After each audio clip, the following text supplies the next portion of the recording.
Suppose, Lord Russell, this film were to be looked at by our descendants, like a Dead Sea Scroll in 1,000 years' time. What would you think it's worth telling that generation? Mind spins in spirals like the card Cogito. I think, therefore, but do I even know? Hume said the sun might not rise in the morning. Patterns ain't proof, just habits we adorn. Russell's teapot floating out in the void. Invisible doubts that can't be destroyed. Belief ain't a bird and the skeptic employs. Question the noise, the cosmos ploys. Skeptic's eyes always peeping the fraud. Truth ain't handed down, it's wrestled from the gods. Doubts my temple, my faith is flawed. Think it through twice before I applaud. Induction wobbles like a table with no leg.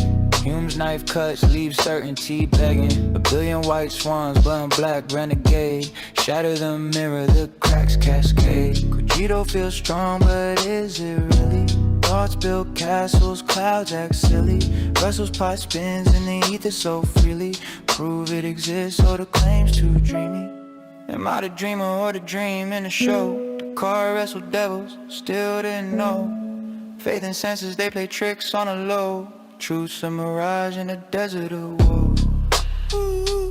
When you are studying any matter or considering any philosophy, ask yourself only what are the facts and what is the truth that the facts bear out. Never let yourself be diverted either by what you wish to believe or by what you think could have beneficent social effects if it were believed. But look only and solely at what are the facts.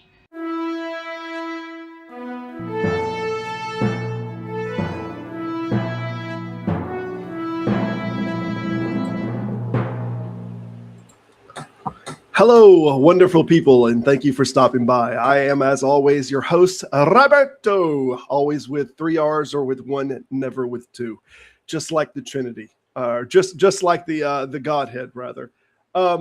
Thank you for stopping in. It is open panel today. Anyone and everyone that wants to come in the stage and chit chat is welcome. Hopefully, we'll get a few theists in here.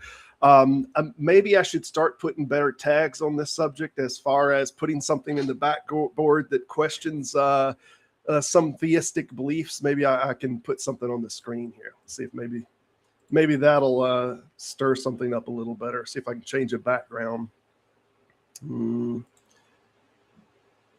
Well, that'll be a minute. While I chit chat, I'll do that. Virtual background. Actually, I might have one right about. Or that one. Theists are welcome. There we go. If this mic will stop. That'll have to do it. But I see a few people coming in the chat. Hey, Kurt, how's it going, man? I see Casey dropping in. I see Robin coming in. Trusty Ape. I appreciate y'all showing up, saying hey. Scott, how's it going, man? Got a few people showing up here. I figured while I was waiting for different people to come in, I wanted to go over, and maybe I'll start this kind of as a tradition of the different things and arguments that I've been seeing throughout the month that I thought were bad arguments. I've been seeing a lot, and we kind of have the whole regular list of logical fallacies that winds up being presented in the groups and in the circles that we regularly run in. And I've seen a few of them. We see ad hominems are regular, just a personal attack, or we get these straw man versions, false dilemmas. We get a bunch of these ad populum. So it's a bandwagon argument. So we get a few of these. But the one that I've been seeing the most, I guess, this past month is I've been seeing primarily this appeal to consequence. I've been seeing it a lot. In fact, Mark Reed just had a debate with a gentleman that was supposed to be on the subject of evolution. And instead of it being about evolution from his interlocutor, the interlocutor did an entire argument based on appeal to consequence, that this thing, the evolution can't be true because Jesus has to be true. And Jesus has to be resurrected. And he even brought about one of the Corinthians arguments from Paul's, which was like an OG appeal to consequence argument, that Jesus just, he has to have been resurrected. Otherwise, all of our beliefs are in vain and they mean nothing. So therefore, this thing must be true, because we can't even imagine the counter to that being true. We got let's see, Simos dropping in here. Simos, what's going on with you, man? Hey, I'm here. Hey. Let me just get my volume correct. Glad to see you again. It's been a long while. Yep. I've been a little out of the circle recently, but I I knew you did had some health see. problems. Yeah, but I'm back now. Oh, Good. well, I say I'm back. I'm back as I can be. Yeah. Anyway, yeah, no, it's all good. It's all good. I'm happy to be here. That's for sure. And I noticed you mentioning the Mark Reed debates, which I did take a brief look at. I flicked through it a few times.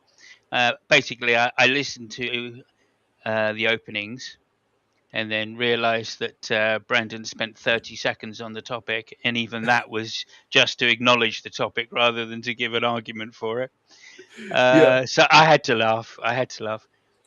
I couldn't do it. I couldn't take it. It was like a contact embarrassment. The more I started watching it, I was like, but you're not talking about the subject at all. Yeah. And I started thinking, like, Mark Reed has probably prepared, refreshed himself on subjects of evolution.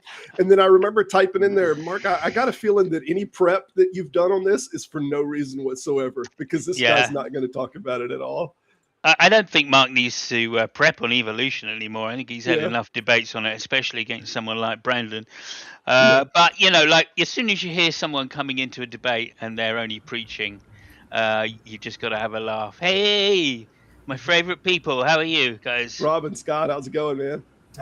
Hey, good afternoon. Hey, Simus. Hey, Robin. Of course, Robin. Thanks for inviting me. Love what you've done with the place. I'm looking around. Yeah. I'm trying to gussy it up, for guests.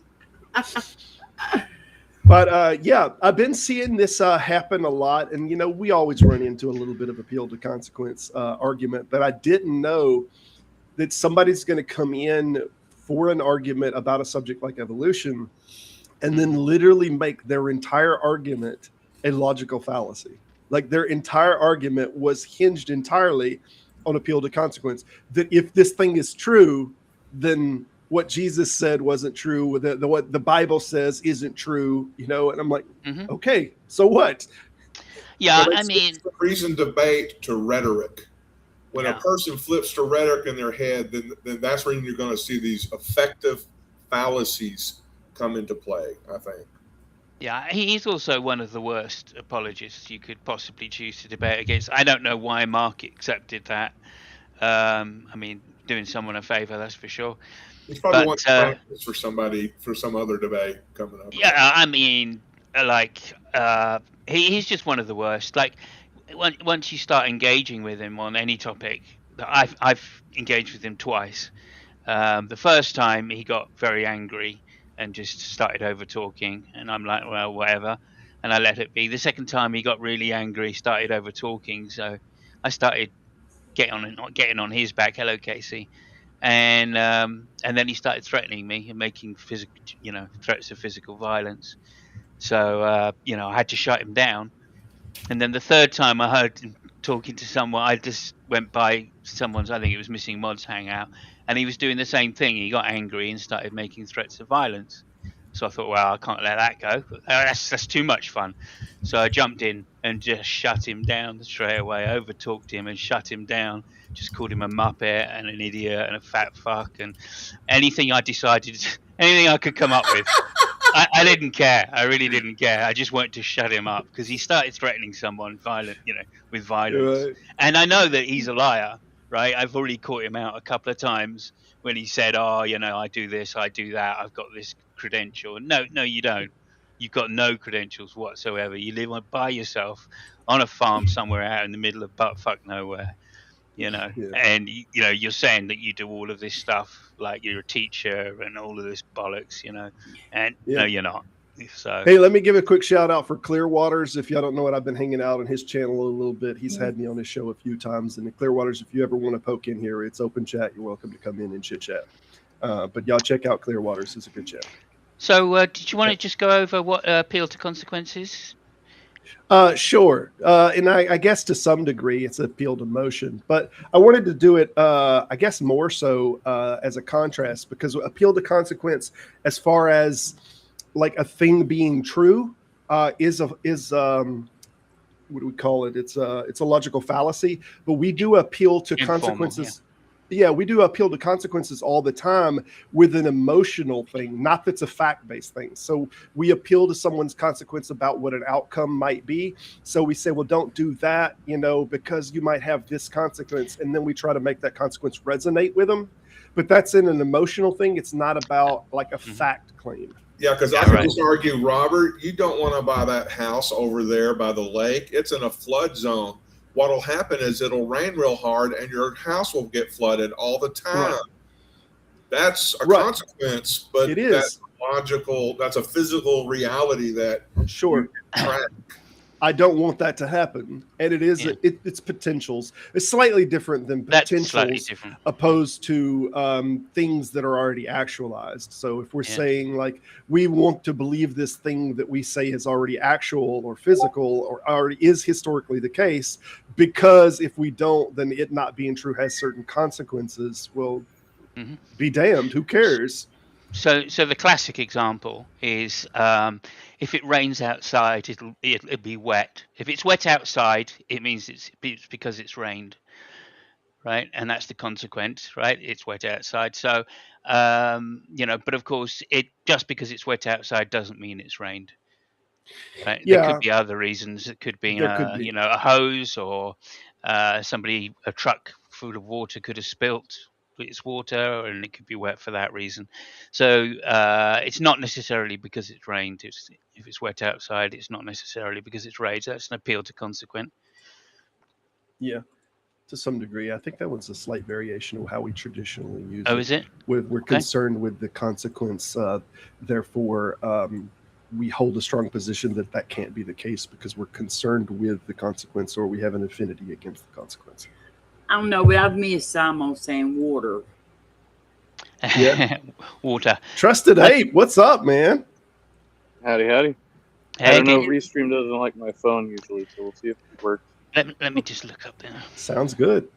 Yeah, let's get the official definition there. I thought I was on solid ground. I think I said it the wrong way around the first time. So, but it should be appeal to consequence fallacy is what we want to do. Yeah. I'll pull it from the Wikipedia if you prefer. Also known as the argument ad consequentium, for argument to the consequence, is an argument that concludes a hypothesis, typically a belief, to be either true or false based on whether the premise leads to desirable or undesirable consequences. So it has more of a connotation of if you want that consequence or not want that consequence. So that's why I said I don't think yours quite met that. It was just more so making a predictive model. It wasn't that it had a desire one way or the other inside of the one that you were giving. Whereas if we say the one that I hear all the time, and I heard one from a gentleman named Fireman, I believe on my channel, he come on here, or I saw it run into him somewhere else. He said, well, there just has to be a hell, because if there isn't, like, people who did something wrong and they didn't get caught, like they escaped life and they never got punished. Like, okay, well, maybe that happens. Then it doesn't mean that there is a hell or a heaven, because you want people to make sure that everyone receives your ideal of what justice is. That a heaven and hell do not make. Yeah, I had a man in like an atheist Facebook thing. Well, I think I've told y'all the story about it before, talking about, because he was black, and I would ask him all the time, why do you defend Christianity, and that's what he told me, that if there was no God, that those people would never pay for what they did. And I felt, I really just left him alone after that. I don't know if it was hard on me after I said it. So.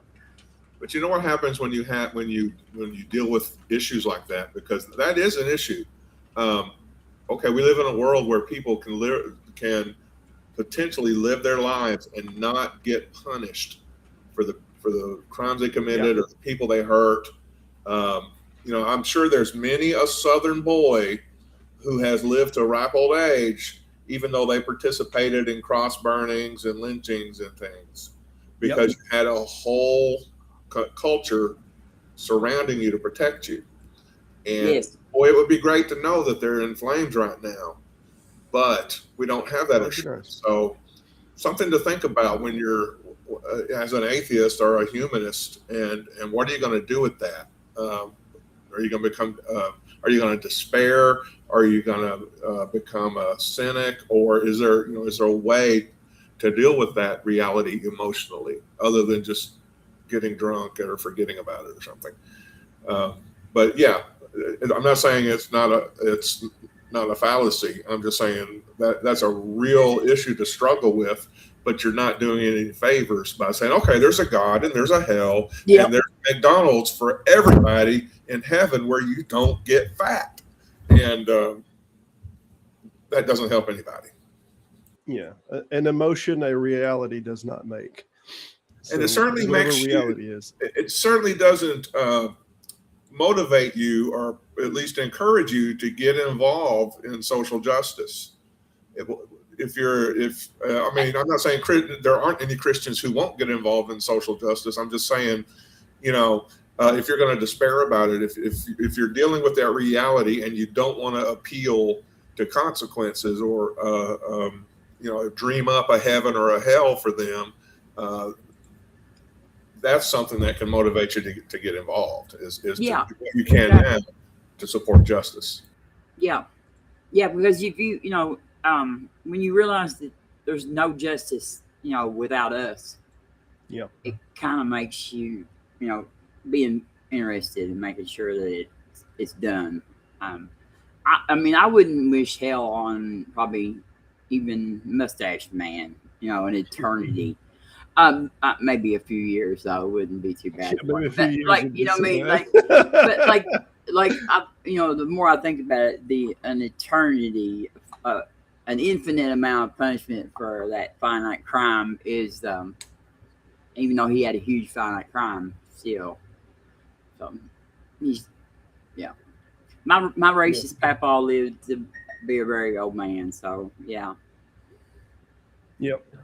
But, yeah, I mean, I used to actually think that now this is what I actually thought though. Because I was still a believer when my grandma, my grandparents all died, and my one grandma I had was just like best, just this woman that I love so much, and she suffered for so long, and that other grandpa of mine just died in his sleep. Oh man, and I thought I dealt with that by thinking that she had to do all her suffering here before she went to heaven. That's how, that what little sin she might have done or whatever, that she actually had to do that before she left, because she wasn't gonna have to do it anymore. You know what I mean? And now I think about it, I think, ugh. That was the way I dealt with that back then. Yeah. Darklight, how's it going? I want to mention Simos just messaged me and said that his dog's got to take him for a walk, so he'll be back. Woof. Oh, I didn't know you had a dog. Neither did I. I think Robert's referring to my girlfriend. No, you just messed. Oh, Scott, that was Scott. I'm sorry, I seen the S. Scott just said my dog's got to take me for a walk. I've actually found the version that I was trying to say as well, which is if it's raining outside, if it's raining, then it's wet outside. It's wet outside, therefore it's raining. That's the appeal to consequence. I don't know. There's no emotional connotation in it, though. This is a little different than how the Wikipedia. Yeah. Doesn't have to be emotional. It's whether it's true or not that makes it a fallacy. If you're saying it's true, that makes it a fallacy. Right. You understand what I'm talking about from the appeal to consequences from the definition of the Wikipedia page, though. What I was talking about. I haven't looked at that. Do you want to read that out again to me? To be either true. What now? just so I get it, I should say. I mean, Okay. you get it already, obviously, but To be either true or false based on whether the premise leads to a desirable or undesirable consequence. Yeah. Yeah, To and be I either think true that's or what. false. Yeah, that's the true or false part is what I was referring to. Yeah. Right. And I was using the part of it that specifically because they don't like the consequence of it not being true or any implication that it not being true might have as far as an appeal to them. But that's the gist of what I was talking about. But I see. Darklight, Dade, is it? Or I always get the name wrong. Is it Dade or how do you say it? Dane, like Great Dane. Dane. Great Dane. I'll remember it now. How's it going, man? Pretty good, man. I was just hanging out at Durante Lamar. You guys know him? He's an atheist. Yeah, I was just. But I haven't really been on his channel or anything. Yeah, but he's got his own little side community. So he just did his Sunday preach, and then he went to the side. He's an atheist, but he was a preacher, and he still preaches. But just now he preaches against religion instead of for it. But anyway, that's my homie. That's what I've been up to. I hear you. Trusted Ape is back. I think he's on his PC now. We'll see. Mic check. Mic check. 1, 2. Sounds good. You on PC now? Yeah. All right. What's the I didn't mean to come at you. I don't know, but I was going to tell Robert. Everything. I was going to tell Robert my panel got really big last night, and we went on for a long time, and then at the end there, I kind of like lost my mind and throwed a couple people out. And good for you. Yeah. Yes, I threw y'all's buddy out. Who did you throw out? Jill. Oh, fantastic! I can't believe you let Jill in. I thought you were done with Jill. Well, yeah, I let him in because like I had a full panel, and he came up there, and he was pretty good for a while, but he wanted to. Yeah. I was already aggravated because I think Lupin was in my back chat trying to come in and calling me all kinds of names in the back chat. And, that's gonna work. Yeah. And I was like, and then so then my patience got really short right there at the end. So but it went on for a long time, Robert. There was a bunch of people there. So yeah, I seen it. I pulled it up on my phone while I was watching a show that you had. Yeah, Dane was there. It looked crowded. Yeah, it was like I must have been the only person streaming. And it was easy. Oh, I was up at that time because I've reached this stage in my life where I can only sleep for 2 or 3 hours and then I'm awake. And Robin was there in the middle of the night. Robin was saying, "I'm quitting. I'm done. I'm going to bed." I went, "Damn it, Robin." Yeah. I gotta watch. I was glad to see your channel getting all the attention, though. You definitely deserve the attention on your channel. Yeah, there was a lot. There was a lot of good conversations until we got Mr. History Teacher. I'm gonna tell you some lies about history up there, and I just I wasn't in the mood. I was tired. I'm going to tell you in advance that I think on the unpaid, because I have not paid for a restream, and I guess I need to jump up off of it and do it. But until I hit that 500 mark, I'm probably not, if I'm to be honest. Subsequently, I think we might have a cap on this one. I don't know if it's 8 or it's 6. But if there's a theist that comes in and wants to chit chat and we're at a maximum, somebody's going to go. We're going to bring a theist in here to talk. Get me out. Well, actually, until then, don't worry about it. I've got I've got like 2 duties here, so I'll probably have to like right over there anyway. So I'll big until we get a theist. Don't worry about it. Yeah, well, I got one on my phone and one on my computer, and I say there's a damn dirty theist around here somewhere. I know you're a theist. Your model's just not Abrahamic or makes a specific claim of a specific consciousness that has, Your imaginary friend does not bother us. I'm a gray rocker. I fit right in between. Yeah, you do. Yeah. Anyway, I heard another one the other day. Well, it wasn't another one the other day. I heard someone say something really funny, and it was he goes the guy made this stupid argument. They were arguing back and forth or whatever, and the theist made a silly argument and then said You don't say. and said, "Oh yeah, but," and then moved the subject or moved the argument, right? Or as we say, the goalpost. And the guy turned around and he goes, "That's just moving the goalpost, and you can't do that, especially if you don't score." And I thought, oh, that's a genius comeback for a That's goalpost exactly movement. right. Don't move Well, the goalpost; you're gonna miss. I think the only comment I left in there, if I remember correctly, maybe I did a couple more, but like the main comment that I was focused on when Brandon came on, I said, "Oh shit, there is no goalpost. There is no goalpost here." Oh, There are right. no goalposts. Yeah, that's it. That's brilliant. Yeah, I love it. Yeah. I was afraid you would miss that, Simons, that debate, so I made sure that I sent it to you. Yeah, I appreciate. I mean, I tried to catch as many of Mark's as possible, but when I saw it was Brandon, I thought, okay, Yeah. well, look, I can't listen to this obviously because I've tried to debate him, and he's just ignorant of a lot of things, and he won't listen. He doesn't listen. He's just waiting. It's like Jill. Waits for his time to talk, right? Yeah. Literally, I know that Jill's done this. He's literally he's muted the channel while somebody else has been speaking, and then waited for their circle to stop moving before he switches it back on and goes, right, okay, now, and then completely says something completely different to the, it's like a splicing a tape, you know what I mean, between two tracks. You're listening to come together, and then the next minute you're listening to, she came in through the bathroom window. So, yeah, I have no doubt that Jill does that. By the way, nice litter of does, pups you got there. Yeah, how many pups you got there, Dane? Bro, got like 29 puppies. Wow! Holy moly, that's a lot. Well, I had 3 litters within 2 months, and I was only supposed to have 1 litter, but 2 of my bitches must have got tagged through the fence. That's the only way, because they were in lockdown the whole time they were in heat. So they must have got tagged through the fence. You must never listen to The Price is Right, because what did Bob Barker always say? Spay and neuter those pets. Yeah, all my pets are yeah. But, well, I don't know if he's breeding them though. Now we know about the consequences them of not spaying and neutering your pets. I'm going to jump off, Robert. Okay, Robin. Thank you for poking in. Appreciate and I am going to be having a Mark Reed on.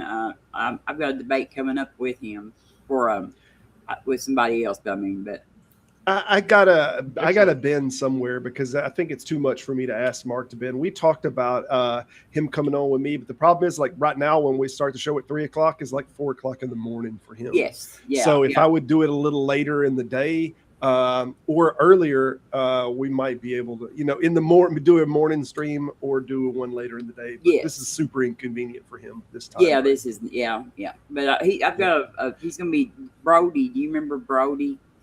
Simon probably does. Mark and Brody are gonna be doing a debate. Oh, that should be better. Yeah. On my channel, and so. Yeah, that's good. That's good. I mean, Mark deserves basically, better. Yeah, he took that better than I did actually. Yeah, I was so mad there the whole thing. I was sitting in super chat.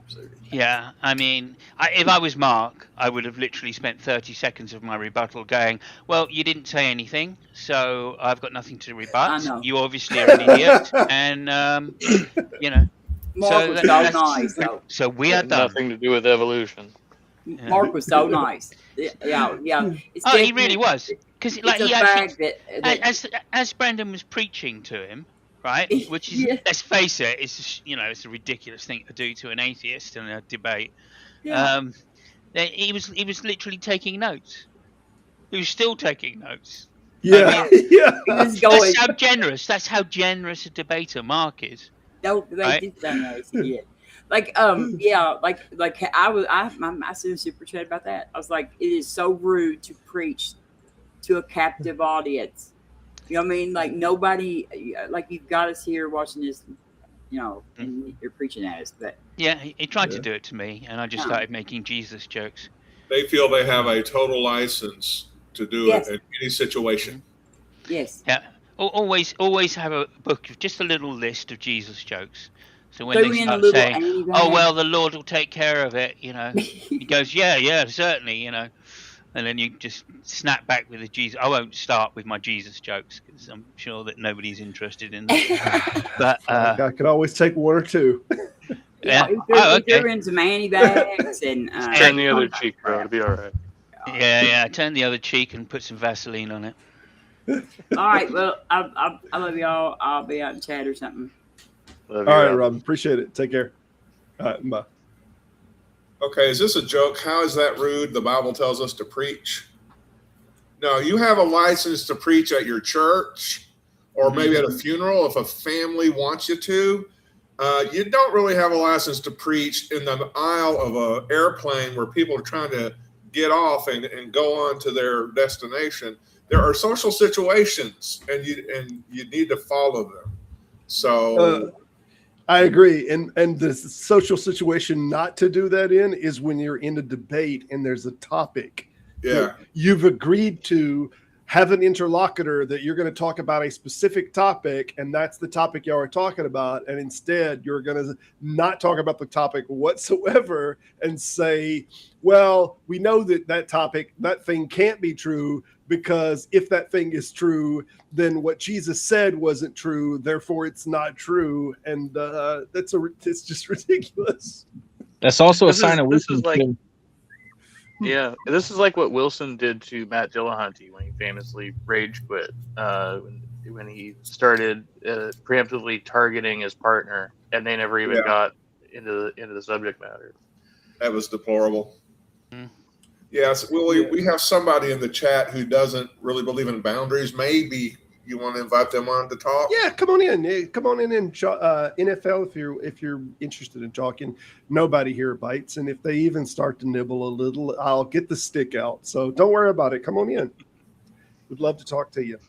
But I think the main thing is, even in the context of your position here, that if we believe that someone's soul is going to burn in hell, when we want to try to do something to save that. The problem is, I think, like, nothing that you are doing is going to succeed at that, like literally nothing. And the reason that we're doing this, I'm saying this, is when people are asking you for a particular method or a criteria to come to this thing is true. And what you do instead is you say, the Bible says, like, what the hell are you doing? That in no way is what we've asked for. That in no way is a criteria that we're going to say, oh, I've adjusted my criteria now. And now, oh, tell me what your book says, and then I'll believe. Like, that's not going to work. It's not going to work at all. So if you're trying to save souls from someone who don't believe the book is inspired, don't believe the book is from God, I wouldn't start with, let me read this book to you. Yeah, when I was a preacher, I would advise somebody, if you really care about somebody's soul, don't do this cold open kind of approach where you're sharing a formula that everybody can realize you're going off a script. Get to know them, find out where they're at in their life, become their friend. And if you're not going to spend more than 4 minutes that it takes to read from a chick tract to somebody, then don't do it. Because what they're doing is they're taking a sermon, pulpit model, pulpit to congregation, and they're trying to apply that in every avenue of their life. And that's just not effective. So don't treat the world like it's a church and you're the preacher. And if you really 100% believe it's true, then maybe 100% be smart about how you go about it. Yeah, let's do this. Let's do what Jesus did. I love it. Another possibility, of course, is just to ask them whether they want you to. Can I read you a bit of this? Can I preach to you for a bit? Can I? I mean, I'll let. There's a guy called St. Tommy. He's the only theist that I'll just let preach to me. I don't care. He's, I've spoken to him over 15 years or something. And at one point we had such good conversations that I just said, look, he said, oh, can I pray for you? I said, yeah, of course you can pray for me, St. Tommy. I don't care. That's fine. Doesn't make it's not like it does anything, Yeah. So, and he said, oh, it does something for me. I said, okay, I take it back. It does something. And so I just said, if you want to preach to me, that's fine. Don't worry about it. And he's the only one I'll just let do it. Other than that, you can ask me. And I think can I read you some of the Bible? Yeah, okay. Yeah, which depends how long you're going to take, but yeah. Simos, Yeah, I think Can the I most think- disrespectful. Go ahead. Go I ahead. got something for Simus, just real quick. Can I pinch my nipples while I think about you, Simus? No. No. Okay, well, I just wanted to ask though. Do 'cause- me instead. I give you my permission. No. That's the last thing I want to see. I didn't of say I my want to age. see it. I didn't want to say I wanted to see it, but you could But definitely it have wasn't. my permission. It wasn't. Pictures It you wasn't I never just took the included. opportunity to ask permission though, since you threw it out there. I was just asking Yeah, permission. yeah, no, yeah, that's fine. No, it's fine. Yeah. But it wasn't precluded from the question, so my instant answer is no. I certainly don't want the pictures of it. I don't want the pictures, but I want to let everyone know that anyone is welcome to do so while they think of me. Okay. But let me address slightly one of these statements here from the NFL music.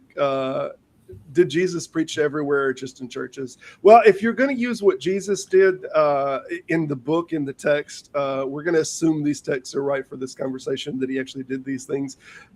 Jesus almost never said it is written or quoted a book. He very rarely said it. He was preaching new doctrine and new things. So if you want to tell us new things and not quote from a book constantly, that's fine. That's a good start. Follow that line of Jesus. Another thing is that Jesus apparently performed miracles. And not only did he perform miracles, he said, those that come after me will do these signs and greater. So if you want to follow in that footsteps, maybe you should start preaching new stuff that is new material that he hasn't already covered. And two, maybe start doing some of those miracles that y'all are supposed to be doing. And maybe you'd get the same result or even better than what Jesus was. He also went out of the town to the plain in the Sermon on the Plain and to a hill for the Sermon on the Mount. He went out and people followed him there. So why don't you go outside of town and all the people that follow you, you can dominate Preach the to them. conversation. But remember too, Although, if you're preaching to atheists something that you 100% believe, atheists have some things that they 100%, or at least if you're skeptical, 98.7% believe just as hard. So are you willing to hear from them without talking back?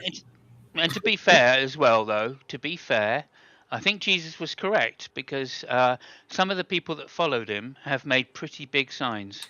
If you've been to Las Vegas, there are some huge signs there. Yes, some big signs. You're not wrong.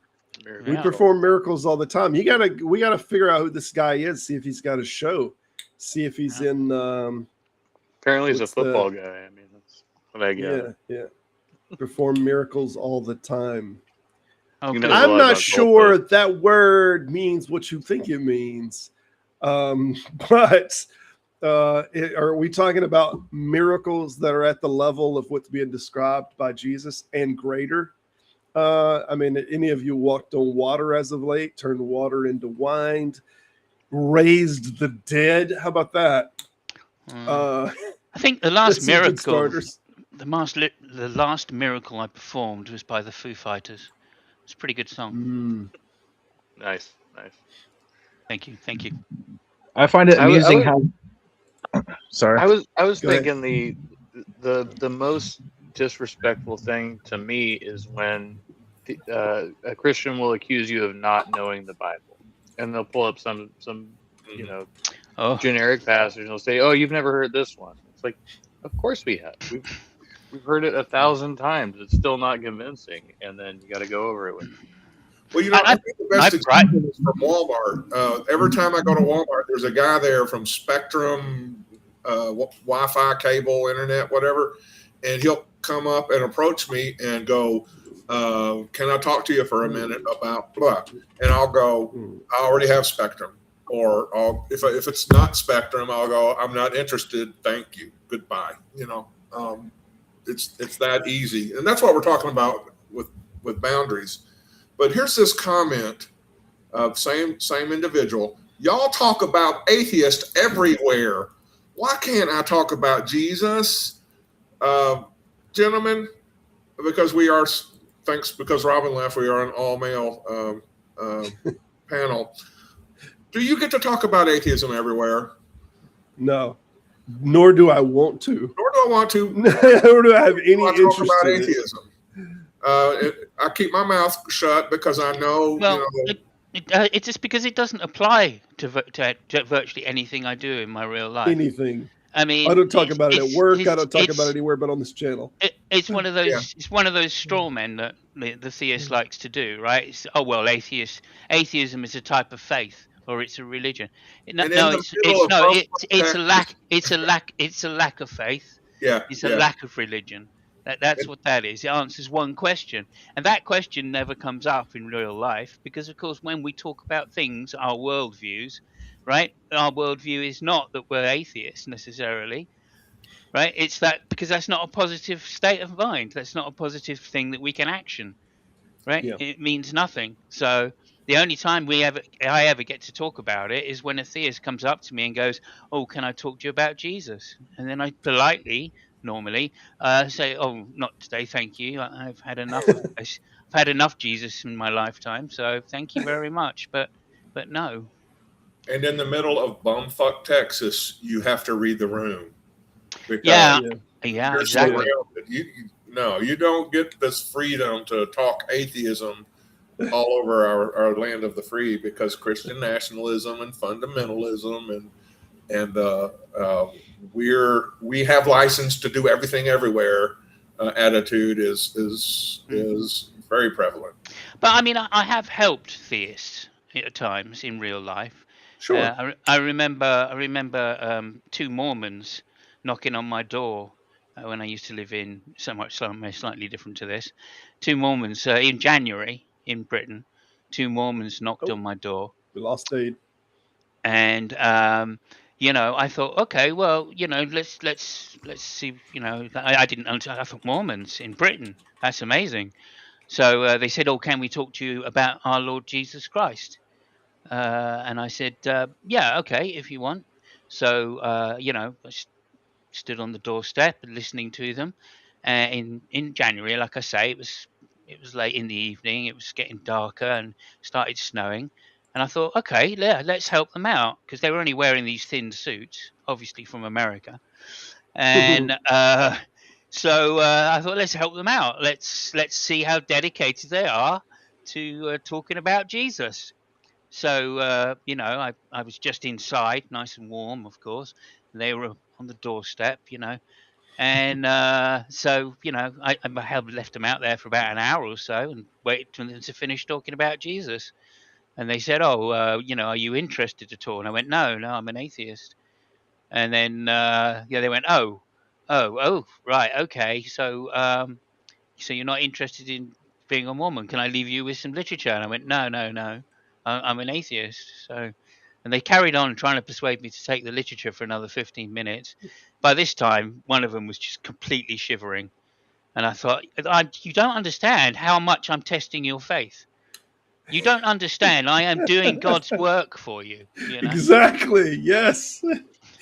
That's a big difference I found between the Mormons and the Jehovah's Witnesses. I remember many years ago, I let the Jehovah's Witnesses in, and I talked to them for a minute, and they gave me a Bible, and I was like, cool. And then I didn't speak to them for a couple weeks after that. And they came back, and they were like, well, can we at least have our Bible back? And so I gave them the Bible back. The Mormons, they gave me 2 of them, and they never asked for it back. So. Yeah.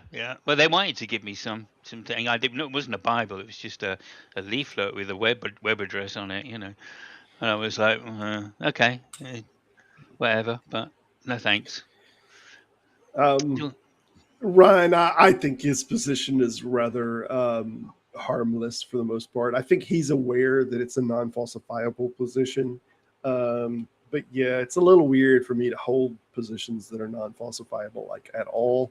But that's the distinction. That's a big distinction probably between a theist and a non-theist, So yeah, he seems nice enough. I didn't mean to run him off or anything. If I did. No, I don't think you did. Hopefully, no. He's got thick skin about it. We've all had a go at his position, so he might have gone out of range. He went outdoors, I think, so he might have just gone out of range. That's very possible. He did drop abruptly. I just got to put this in here. Jehovah's Witnesses are demonic, so are Mormons. But I tell you what, those Mormons stayed for an hour and a half in the snow with just a suit on, trying to convince me of the truth of their religion. And I've never had Catholics or Protestants, Baptists, nor Congregationalists, none of those evangelicals, none of them have even tried to do that for that long. So you call them Yep. demonic, I would call them convicted of their faith. Yes, they are convicted, but that's what everybody like. They're convicted, but have a doctoral thing of what they're supposed to do, and they have. Whereas these people are like, oh well, if you just want, I won't cast my pearls before swine, or they Yeah. use some verse to kind of justify. This is so weird. Like the different religions will do this differently. One might use one verse that says like, "Don't cast your pearls before swine," and another might use a verse like out of James or something that says the seeds one, yeah. Shake right, the dust or off your feet. right. Or but the other one is I'm sorry, from Peter. I think it's from 1st or 2nd Peter to be ready to make an account for the hope that is within you, to defend it. You notice, so many will use this as a justification that no, I should talk to non-believers and I should explain to them why I believe and why they should believe. So it just really depends on the theist whether they want to have the conversation or they don't. They'll bring up this scripture or that scripture, to justify the position either way. Yeah, I mean, he said something, and witches do the same thing. They're obviously demonic.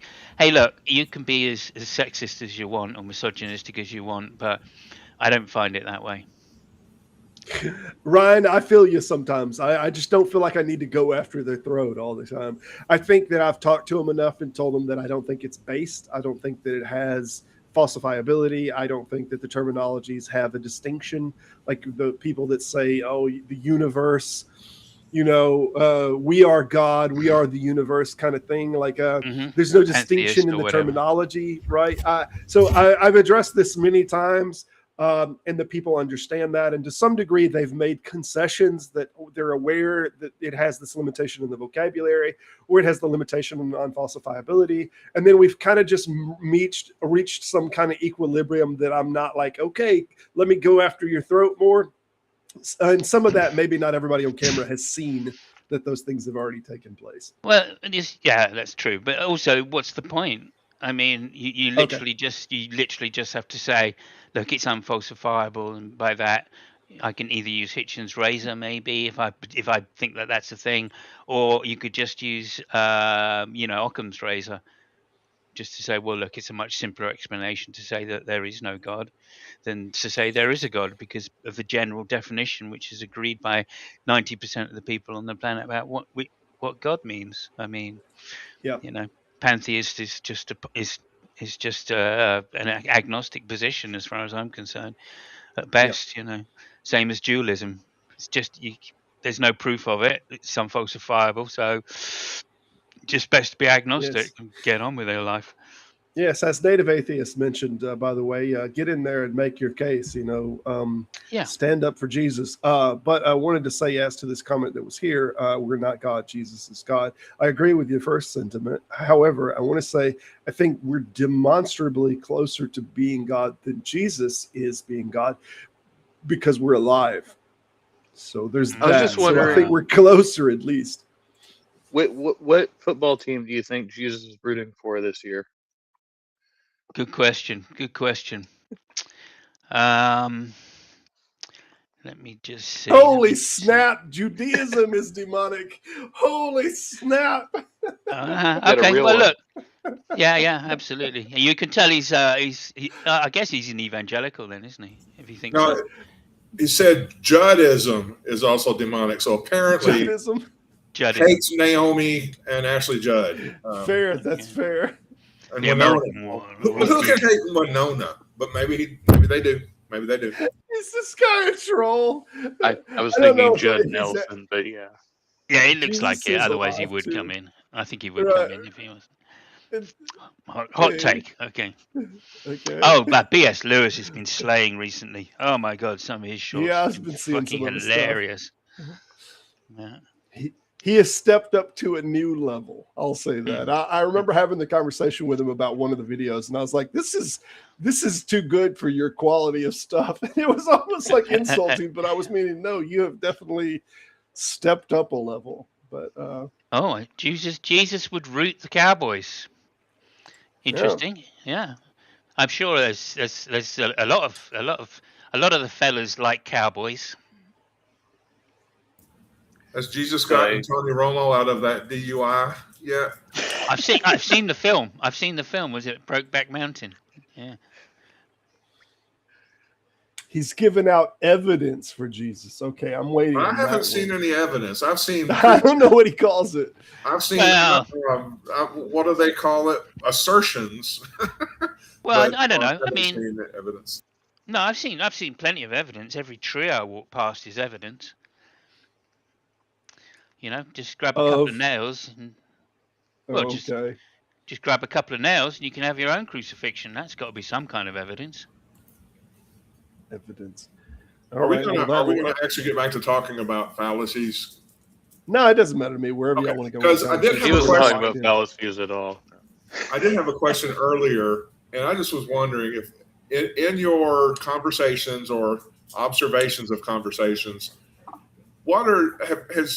have you noticed any Mott and Bailey fallacies on display?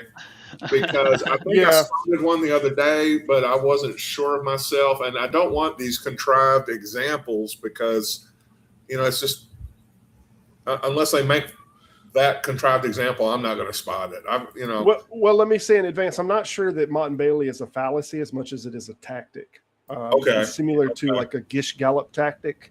Like it's obviously, it is moving the goalpost is what it's doing. Is it's starting with one position and then it's kind of retreating to another position, or it's making implications of one position, but that it's only defending another position. So it is moving the goalpost. I'd say it probably fits that. But as far as it's more so a tactic, I would say, just like Gish Gallop. Gish Gallop's not particularly a fallacy. It's just bombarding people with one proclamation after another, as if just the barrage will constitute as evidence, without actually getting to the bottom or to the core of any particular claim or proposition. What did Chris call it? Brandolini's law? That's taking advantage of Brandolini's law, which is that yeah. So because it takes longer it takes longer to debunk any claim than it does to make the claim. So if you Gish Gallop, you're basically running the clock out on the opponent. Mm-hmm. If they expect to answer all of them, but I never do. Like all I do in those when somebody starts Gish Galloping is I literally it's an advantage for me because I will just pick the one which is easiest, which is most solid, and just say, right, you said this. Right, and then I'll address that claim, and that claim is false because of this. Right, so therefore you are wrong. Right, and if you're wrong, then obviously all of your sentences, all of that last blurb that you gave me is wrong. I probably wouldn't say is that direct, but what I do with Gish Gallops is I will pick one. Primarily, I try to pick one that we first started on, or I might pick one that they've thrown out there that is very, very easy. Go after that, get down to the root of it, the bottom of it, just hammer it, just dissect it all the way to its very bottom, and then say, now, if this is the quality of the propositions that you've put forward, then everything that you've brought is just garbage. And when it's dissected deeper, it's seen to be just what this is. Nonsense. Yeah. Or another good one, of course, to do is to take one and give an argument ad absurdum back to it. And just say, this is logically, this follows from what you said, and this is obviously absurd, and hopefully at the bottom of the absurdity is a really good joke. And I love my jokes, so. I think what Scott said though was perfect, because can you think of a not contrived example? No, because that's the point of the tactic, right? Yeah. It's to confound your opponent. Yeah, and if you want to find one, it's not difficult. Andrew Wilson is famous for doing a Mott and Bailey fallacy. I mean, he will. Jordan Peterson is too. Make a solid claim, and then if you just go forward 5 minutes, and you'll find out what he's actually trying to defend. Yeah, I think Not So Erudite just showed him up so many times on that. So many times when they debated each other. Wanted to mention NFL's doing. I wouldn't say that this is quite a Gish Gallop, but he is throwing one thing after another without zeroing in one particular thing. So he starts with this with nobody can explain why Jesus only leaves people on the name of Jesus, or who people are, how people are getting healed in the church, or how the book of Revelations is talking about the exact same time we are in. All of those are untrue. Every single one of those statements are not true. And if you want to pick a specific one that we can get down to the core of it, we can. But just looking at Jesus healing in the church, like this is regularly claimed, and it's almost always, primarily by apostolics, they make these proclamations, and it's almost always like retinals or cancer remission. It's the big ones. You know, nobody ever heals like a leg that won't work, or it's complete. This is not the one, what's his name? Tim Minchin made a song about this, that it's always cataracts or it's always the eye. You know, it's something that is the fastest healing organism in the human body, whether it's cataracts or something like this that winds up dissipating, or it's something that's goes into remission, and they're like, oh, God did it. Proof. But it's never somebody that like doesn't have a hand, and now, oh my God, there's a hand there. Yeah, there's a really good scene in Life of Brian, of course, where he heals the guy who just then walks off a cliff or something. I can see. It's good stuff. I can't remember. I'm sure there's a handbook somewhere listing all these different ways of pulling off miracles at church meetings. That I know James Randi exposed a few way back when. Well, here's a good one. Why are demons only leaving in Jesus' name? I give you an exact reason for that. Here it is. Only the people who believe in Jesus believe there are demons. Atheists never get demons. Atheists never say, oh my God, there's a demon in me. It's only people who believe this kind of nonsense. They're like, I think I have a demon in me, or can be convinced that they have a demon in them. So then they get that demon cast out.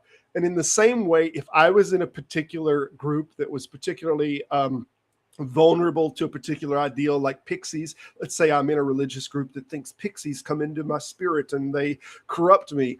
Well, it would only be the people that are in that group that'll be like, all of my problems are being caused by pixies, and I can only be saved by pixie dust. How can you explain that? How can you explain how the pixie dust gets the pixies out of me? Well, it's because you believe the shit. That's how. Hope I've covered that well. Well, you know, in these environments where they do this kind of thing, it's kind of a social role or psychological role you slip into. It's almost like playing a particular role in a dysfunctional family. You know, they have the role of the scapegoat and the chosen one, the chosen child. People will actually play the role of having a demon, and, you know, without even being told to. They just, you know, the way family dynamics falls into place, you'll have people who say, oh, I have a demon, I have, you know, and then they'll get cured of it, and it'll happen over and over and over. Okay, this is only 15 seconds or so. Lord, I am affected by a bald patch. I'm healed. The master has healed me. I didn't touch him. I was blind, and now I can see. Lord, I am affected. I like both. I like I'm affected by a bald patch. I like that one probably even better. What's funny is one of the first supposed miracles that Jesus does is he heals a fever. He casts a fever out as if a fever is some kind of demon, right? So yeah, that's I think I can't remember whose mother it was. I think it was Peter's mother. So he cast a fever out. Like, okay, so it's Tylenol. Okay, you know, before the germ theory of disease, that might have been a legitimate thing to think, maybe. But look at this language here. Demons show up through addiction from anything, hatred, anxiety, or stuff like that. You know, maybe a person's addicted and they behave addicted. maybe if somebody has anxiety, because you can get anxiety without demons. Yeah, there's no Yeah. chemicals in your brain. Yeah. All demons. And so they're just, once again, just like we say, like, God, I don't have any need for that hypothesis. You have disease, you have psychological trauma. You don't need a demon to be responsible for that. It's sure easier to say that you cast out a demon than that you actually help somebody with their anxiety or or even their dissociative identity disorder. Are you suggesting, Scott, that there aren't real car crash demons that are the reason that cars crash? Okay. There are no head cold demons. There's no car crash demons. Oh, really? It happens, but you don't need those things to explain them. Well, I Ed mean, needs to come in here and explain some of this too. He sees it from the other side. He was in that, so. yeah. Well, you know what they say: one man's demon is another man's woman. So it has been said. Purely from a Christian evangelical viewpoint, that is obviously. So I just want to say in advance that Ed, the Rabbit Atheist, used to be a type of Pentecostal, but not the real Pentecostal, because he would have been a Unitarian. No, he'd still be Pentecostal now if he was a real one. Right. Well, that too, obviously. No true Scotsman there. Yeah, I do want to say on the serious note, I mean, that also kind of contributes to the cycle of victim blaming with demonic possession. If they say, well, if you're cured of the demon and then it comes back, it's your fault. You weren't sufficiently righteous. You weren't sufficiently faithful, right?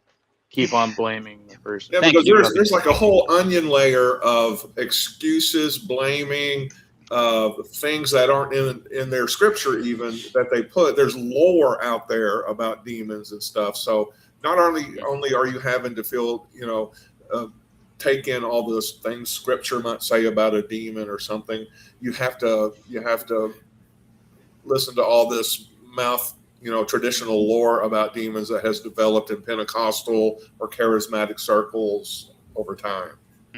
Can I just explain something to Rob in a second? Because I was trying not to be too sexist there, but I was thinking about Adam and Eve. You see? Yes. No, that's fair. It's all depicted as her fault. Yeah. So that's why I said from a theistic or Christian point of view. Sure, of course. Evangelical. NFL here. Why are they leaving? I mean, there's no good reason to think that anything was there, much less leaving. If people want to change their behavior, then they change their behavior. If people want to change their behavior and say, hey, God did this for me, okay, then they change their behavior and then they say, God did this for me. This is what they do. People can change their behavior. There are people that are completely secular, have no religion whatsoever. Robert Downey Jr., for example, that has an addiction, and then they make a very firm decision that I will overcome this, I will beat this, and then they change and they don't go back to it. And a human being is very capable of doing that. And if that's what you're using as an example to say, oh, that they changed, people can change. It's not a demon. Yeah, that's very true. Except, I mean, they don't mind people changing when it's for their own good, right? But they don't like it when it comes to being, transphobic. They don't believe people can change. It's remarkable how they just pick and choose. They're changing, whether it's for the benefit or not. If it agrees with God, then that was God doing it. If it disagrees with God, no, that they can't change. I think Robin perfectly explained his question. He said, y'all can't explain demon possession. Robin said, yes, it's bullshit. Oh, I see. Yeah. If that's an explanation, I guess. I can't explain it because it's false. Right. You can't explain it. It's not real. It just doesn't happen. Yeah. There you go. You see, trans people have demons. There you go. That's exactly what I'm saying. They can't change. So then Jesus should be doing the gender affirming surgeries, right? Yeah, I mean, I don't know if anyone know Tom Rabbit. I'm sure you do, Robert. Yeah. Yeah. No, you don't know? Oh, he had a brilliant argument for Jesus being transgender.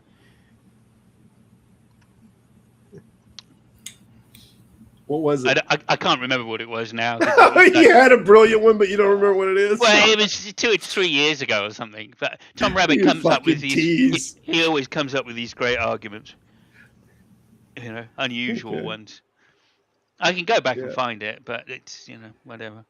If Mr. NFL has irritated anyone with his trans nonsense, any moderators are welcome to do whatever they want to do with him. I don't care. Yeah, I shouldn't have brought it up. I'm sorry. No. It's no big deal. But falsifiability is an interesting subject to talk on. But I mean, any subject they are interested in. I figured I might start these off as kind of a recap of what I've run into throughout the month. And that's one that not only did I see it on the Mark Reed one, but I also engaged with it on the subject of objective versus non-objective morality. Objective. And Objective. yeah, I think you mean.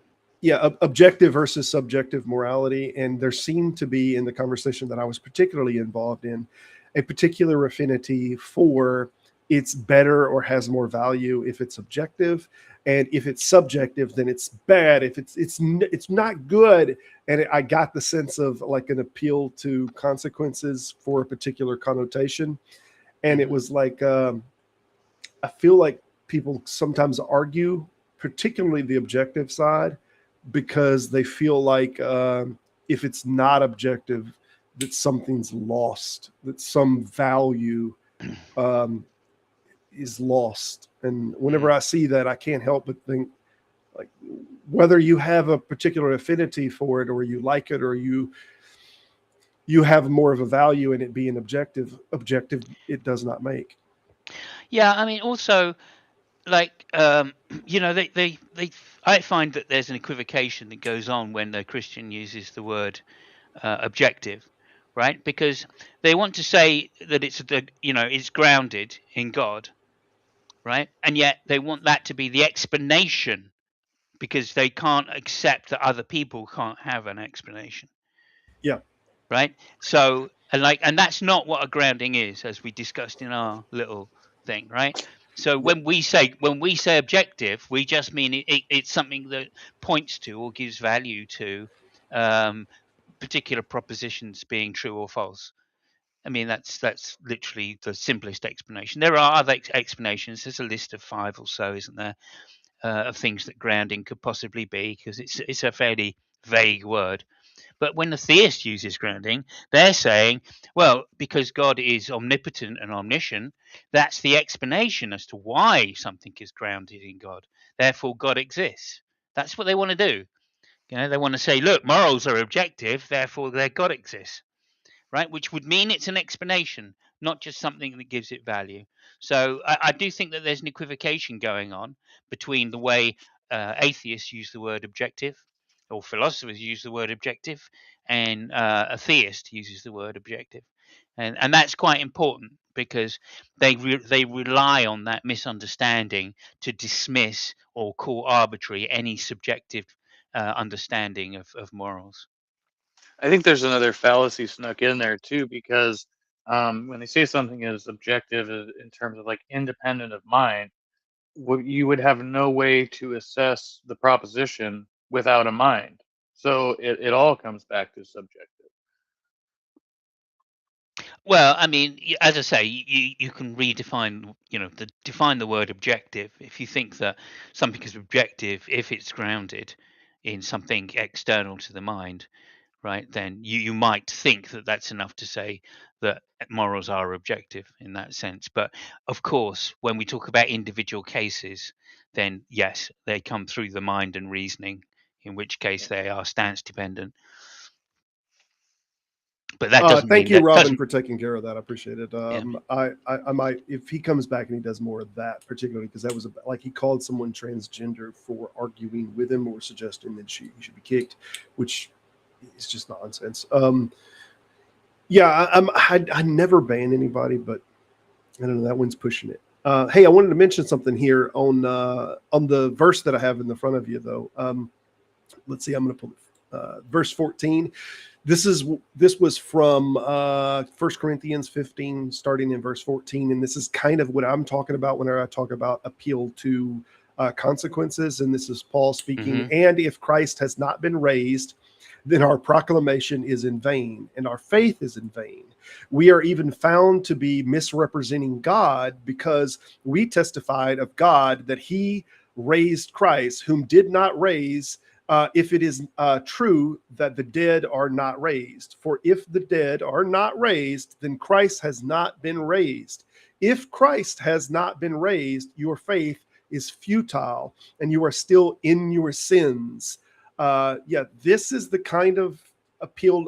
So this thing has to be true, because otherwise we're still in our sins. Like, you haven't even demonstrated the sin to start with, but this is building one premise that on the top of another unproven premise, on the top of another unproven premise.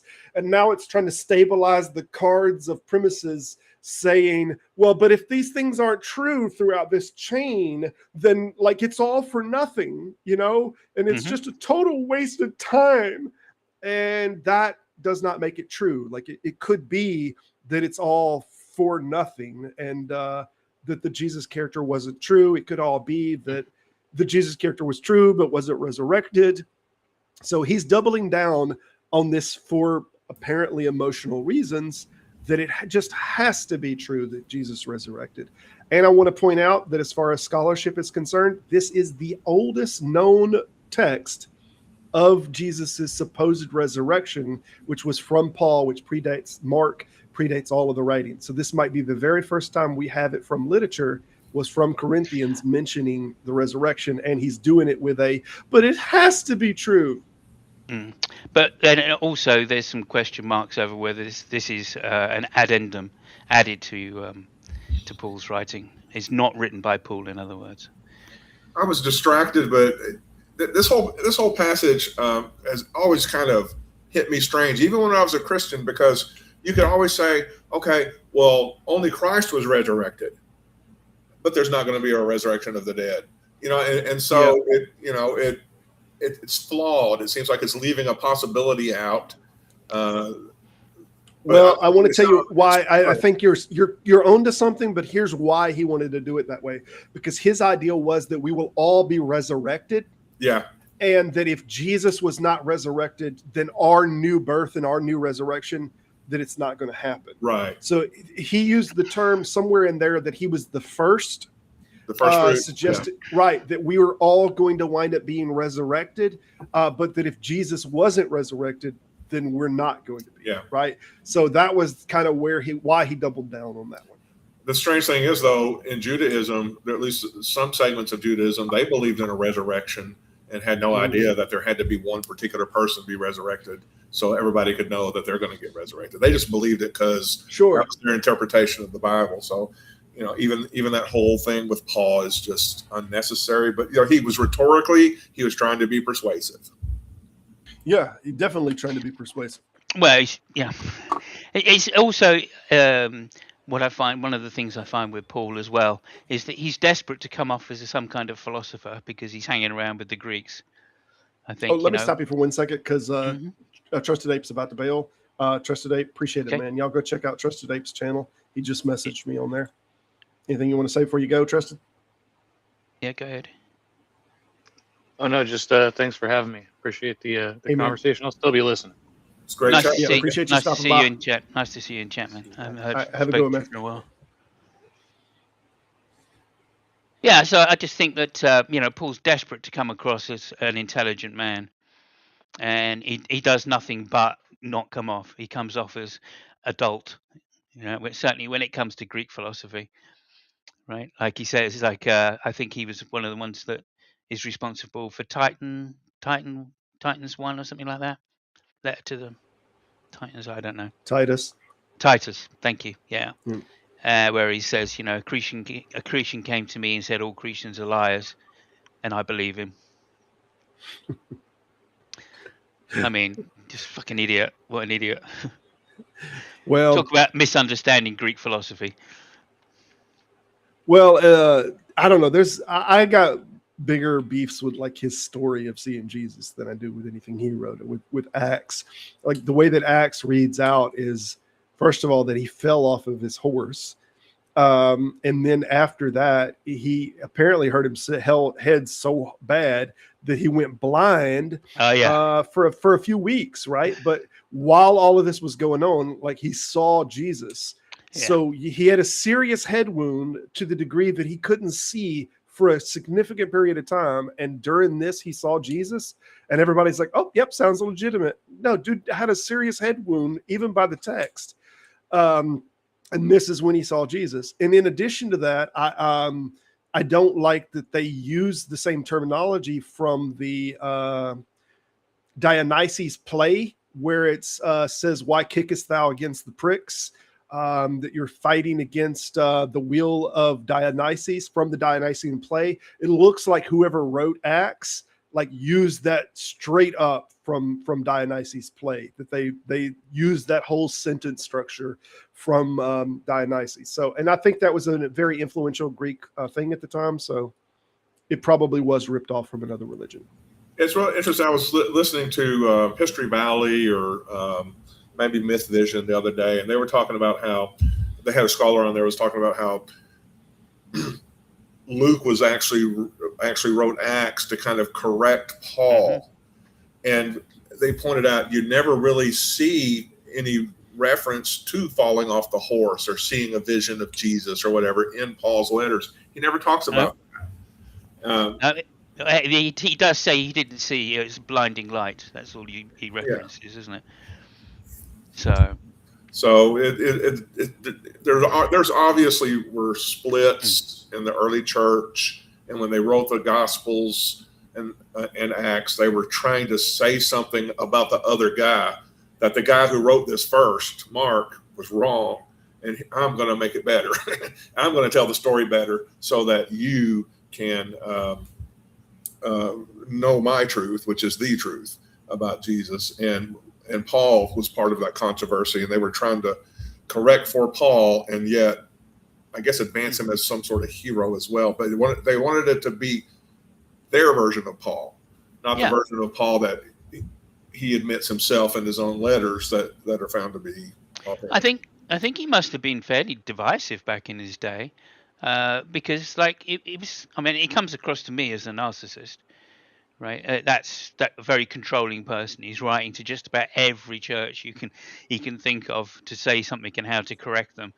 You know what I mean? So I mean, I just think that's a bit of a sign there. I'm not that I think that I think that early Christian literature is particularly edifying anyway. I mean, I know that scholars will violently disagree with me, but I find. The only part I've never read the Old Testament. Let me just put it that way. I just find that completely, laughable. That's children's stories, as far as I'm concerned. Right? It's got some good stuff. Yeah, I know. People say that to me, but so does Bilbo Baggins, The Adventures of Bilbo Baggins, right? And I consider that a children's book. So like, I'm not. Well, whatever. Sure. I read it once as a child, and then. When I grew up, I put childish things behind me, and I do the same with the Old Testament. But I mean, I know that that's an ignorant point of view. Okay, so don't get me wrong. There's plenty in there to study. It is ancient literature, and I love the Odyssey. I love the Iliad. I've read both of them many times because I think they're cracking stories, especially the Odyssey. Nobody go and see the current film, which is out. It's really shit. Don't you dare! I want to watch that. How dare I saw it yesterday, and having not read the Odyssey at all, I'm only going off what little clips of the Odyssey that I've seen on TV and in the movies. But the best scene in that movie was, and that was most emotionally gripping for me, was his old dog Argos. That was just, to me, that was just a very gripping. I don't want to give anything away, but please stop. Yeah. Well, I just want. I have to say. I have to say something on it. Oh, I know I'm right. But like there is a 19, I think late 80s made by a Greek company purely Greek company, which it does a historical viewpoint, or historically has as accurate as you're going to get, basically, of the Odyssey. And I would recommend people seeing that. It is a really rip-roaring tale, and it's like 2.5 hours long, 3 hours long, or something. I can't remember. But at least they've done their best to be as historically accurate as possible. So they're not using this excuse of trying to get a Grammy or an Oscar to, having to change the script in order to try and justify that. Let me address a little bit of the stuff that's going on in side chat. NFL said, what did he say that was bigoted? You actually said earlier in your comments that the transgender guy wanted to kick me, which there's no one in here that we know of that is transgender.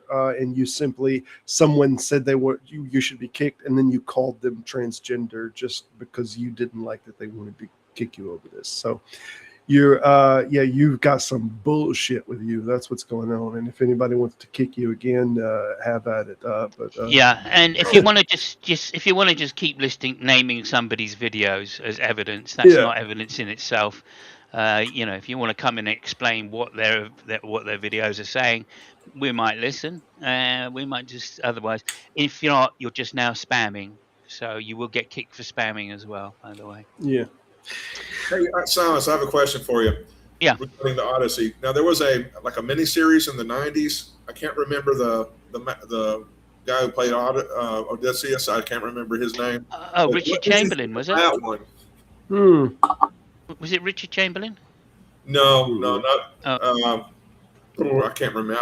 I can type it up, but I'll look for it myself. I've heard good things about it, but since you're you have feelings. Oh, no. That was the Richard Chamberlain was an even older one. This one was he was the guy that played as the brother on Judge Dredd. He played as in the 90s. He did Odysseus. I haven't seen that one. But I would go to the Greek one. I really would. It's absolutely brilliant. Armand the Greek Assad production movie. Yeah, I think it was a movie, yeah. Okay, that was like in the 60s, maybe 68. Oh, no, I think it was a lot later. Okay. Armand Assad. There we go. You got it. He played as the name on the side. He played as Odysseus in a movie that I think came out in the 90s. Who did? The Armand Assad or Asante. Oh yeah. Okay, it was in the 90s then. Okay. Yeah. Does it say it's got Greek film company? I have no idea who. I remember seeing something about a Greek language production of the Odyssey way back. And that's it. That's the one. That is the one. Yeah, it's a brilliant version. That one came out in 1997. It was called The Odyssey, and he played as Odysseus. Yeah, no, that was the one. Yeah, I'm pretty sure that's one well worth watching. Yeah, I've seen that one now, for sure. You know what's sad is apparently the Odyssey and the Iliad or whatever they call it are only like 2 volumes from a 8-piece or 7-piece series that dealt with the Trojan War and aftermath and stuff, and maybe we only have little snippets and summaries in the ancient literature about it, but we don't actually have copies of the other 6. So, hey, this is what happens to be one that I know a little bit about. It's the only one reason I grabbed it. Hey, we got Geo Sam in the side chat. I'm gonna bring him in, and I'm gonna try to address this one. Geo, what's going on, man? So just from Rimmers here, why does Clement of Rome depict Paul as a distant memory? And if they're supposed to have been contemporaries. First Clement mentions Paul. First Clement by many is believed to be from Clement, whereas Second Clement is believed to be a completely different writer. But First Clement actually doesn't identify itself as being written by Clement anywhere in the book. And it's dated. They think that its writing and its style is somewhere around 96. So even if it was Clement, even if they did know Paul would have been dead for several years before this was written. But we don't know for sure that it was Clement to start with. So that's the best answer I could give. Sam, we lost your video here. We got Mike. Did anybody hear him? I didn't hear No, Gio saying at all. I didn't talk to So Gio I don't in know a minute, why man. Christians never developed the art of signing your work. You know, when I was in college and even in high school, the teachers and professors would get on to us for not signing our work. You know, put your name on your work and put the date on it. If they had done that, it would have made New Testament textual criticism so much easier. Yay, Gio. You see the man. If you need intros done, contact Gio. He does great intros. He's always done my intros. Yeah. I doubt seriously. You know I what? Can't hear you. Yeah. I can't hear you, Gio. Nope, can't hear you. No, can't hear Let's see. you. Is it something that I can do? Well, it has a mute. Yeah, it had a mute symbol next to him, but I think that here he's coming back in here. Let's see. Boop, boop, boop. Still nothing coming through. Let me see if I can mess with anything before you take off again. Let me just see if I can fix anything. Hide cameras, remove. I can't see what your audio device is. No, it's not showing me on here what your audio device is. Sam camera. Yeah, here it is. Microphone. You have your microphone set on your default headset microphone 2. It looks like you have some other things like microphone C922 that you could go to. I don't know if you're interested in trying. Are you trying to be on a microphone on your headset or no? Because that's where the mic is connected. If you look at your bottom tabs on your microphone, there's a drop-down arrow on the right side of your microphone, and it'll give you a different microphone input option. You might be on the wrong mic. But while you're trying to sort that, I can hear you now. 1, 2. There we go. You me? Yeah, I hear you. I've seen some different mic options you had, but I didn't want to change it because I didn't know like any of those were mics or not. Yeah, I got the microphone set to Realtek. That's the USB mic. Okay. That was the problem. Can you hear me now, though? I can hear you now. Oh my God. Right, I finally looked up one of those videos he's talking about. The first thing I hear is auto-tune. It's so weird that you fucking idiot. As if this is something we do. Like they have magicians that do debunks, not only of magic tricks, but some magicians that'll do debunks of like healings that are miraculous healings, and they'll show you the keys and the things that were kind of done behind the scene. So, I mean, that's a type of, like, if you want to look up a debunking video that would give a better breakdown to the video and what's going on, look something up like that. It's not that every video is edited or filmed in a way that that thing can be shown or broke down, but many of them can, and many people have done work on that. I don't know anything about the video. I'd recommend Penn and Teller's bullshit. Yeah. That's one of my favorites. I know it's old. I'm old. What can I say? It's old, but it's good. They haven't really got them, but the ones on the Catholic Church are hysterical. Especially when they've got they're reproducing Jesus's miracles right in front of your eyes. You know. Is it Penn? Didn't Penn he Teller. say that he had raped as many people as he wanted, which is 0? Yeah, he did that with one of the Fox News guys. I forgot his name. That he has a book that I actually bought for my father, not for me, but it was a guy that was from the Fox News network. That's who he was on with when he said that. I can't think of the damn name to save my life now. What is this? This is what Restream. Oh, okay. Yes, this is Restream. This is the first time I've encountered Restream. Okay, that'll be why the mic settings weren't set up. Probably. Yeah, all the settings I had them set, I guess. Yes. I see Robin over here. You already said Penn and Teller. You're just like, oh, that's old school. So I was like, I don't even want to say James Randi. You know, I'll really date myself. Oh, I love James Randi stuff for sure. For sure. I saw him on stage and he was talking to people about what he always talks about. and he said, and he turned around and he took his glasses off and he said, there's no glass in these glasses. And he pushed his 2 fingers through. And he goes, the microphone. He goes, you see, everyone thinks I'm running around. I can't see, but I'm perfect eyesight. He says, there's no glass in these glasses. And he fooled everybody.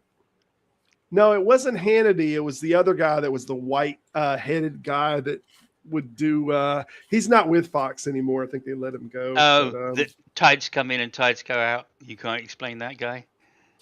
Oh, yeah, maybe. Let's see. I can't believe I forgot that guy's name. Damn, what was his name? Tides go in, tides go out. Never a miscommunication. Yeah, that's the one. I'm glad I forgot his name. Don't remind me. I don't want to know his He name. wears glasses. He's got white hair. I'm looking for the damn name right now. I mean, that's one of my favorite jokes. At least the one Mike laughs at. Bill the most. O'Reilly, right? Yeah, Bill O'Reilly. That's it. Yeah. And at least the one Mike answers an atheism. Go sub to his channel. Laughs the most at when I changed it. They were talking about evolution, and I turned around to Mike and said, "Well, look, nucleotides come in, nucleotides go out. You can't explain that. Never a miscommunication." What is Golly, that? it wasn't Bill O'Reilly either. I'm trying to find his name. No, it was. Bill O'Reilly did the tides. Yeah, tides come in, tides come out. Or it was Bill O'Reilly, but it's another guy. He wore glasses. He always wears these sweater shirts, and he had gray hair. That wasn't the name. You're basically describing most boomers, right? Oh, Glenn Beck. Glenn Beck. Okay, yeah. He was on with Glenn Beck whenever he did that. Yeah. Yeah, he went on. I should have been. I was Googling it trying to look for it, and I should have looked in the side chat. I'd have seen it. Glenn Beck went on to do the Blaze Network or something like that. Yeah. James Randi doesn't support Trump. Who said? Someone wrote that in the side chat. Yeah, it's an excuse not to look at disconfirming information. James Randi don't support Trump. Did he even survive to see Trump? What year did James Randi die? Well, cool. Oh, man. I don't know. He might not have seen Trump in office. 2010, maybe 2011, around there. 2020. I just looked it up. October. Okay. That's when he passed. These fools don't support Trump. Like, what the hell is it with these Trump lovers? Like, Trump. What the hell is it? It always comes up. I've got nothing against fucking idiots. What my problem is when idiots gain power. That's the problem. Oh, yeah. I'm gonna let y'all chit chat for a little bit. Hopefully, I'll get a little more chit chat because I gotta hit the pisser. I'm gonna be right back. You gotta. Okay. Yeah. So go ahead. Well, I was just saying that the person maybe they're not aware that James Randi has passed away or whatever. I don't think they're aware of very much. To be honest with you. Well, that too. But they're trying to troll, obviously. So who cares? Who cares what they're saying? Yeah, I guess. But it's probably Jill.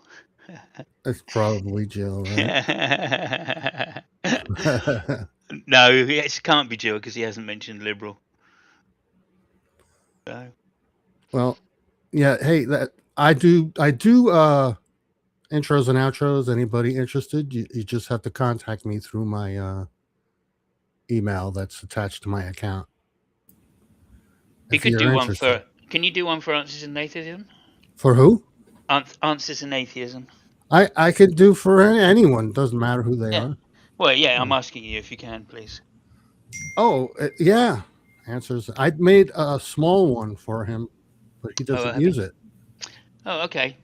He probably doesn't know how. Yeah, it's not an issue. Not for Mike. It's not an issue of not having intro. Although it'd be good to have a fresh one. I think it's just that the subscription to Restream he has, not Restream, StreamYard he has.